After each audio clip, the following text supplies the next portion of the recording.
marami nagtatanong kasi, ano ba yung tail wagging? Ano bang ibig sabihin nun? Ang ibig sabihin nun, may maliit na bagay na pinalalaki, natuloy, yun yung naging importante, pero maliit na bagay siya.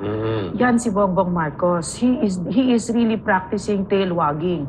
He made up this war with China, no? Yung laban na yan, it's a made up thing, no?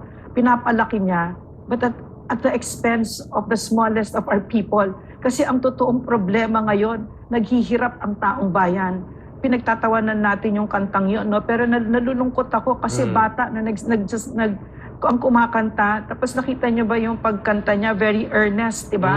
May butas pa yung t-shirt niya. At nakita mo, masikip yung t-shirt niya. Ibig sabihin, matagal na sa kanya yung t-shirt niya na yon. And faded yung colors. Naghihirap na ang bansa. Pero what is this president doing, no? He's saber-rattling, no? Yung nakikipag-away sa China and he's making that up. He's tail wagging.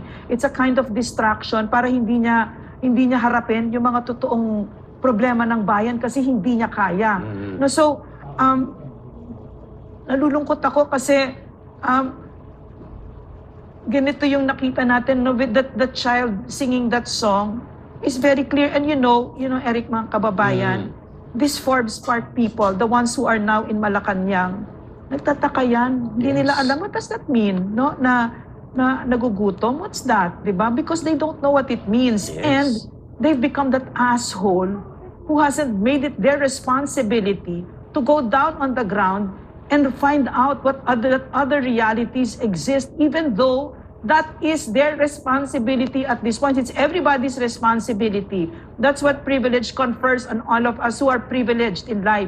Dapat bumaba kayo at alamin ninyo kung ano ang nangyayari sa mga kapatid natin na naghihirap sa buhay. Pero I'll tell you, I know these people, hindi nila alam yan. Wala sa radar ni Bongbong Marcos at ni Lisa Marcos, ang president natin, no, ang mahihirap. Nagtataka yung mga yan kung ano ibig sabihin ng batang yon. Kasi malinaw naman, Ma'am Lorraine, ang neglect of government sa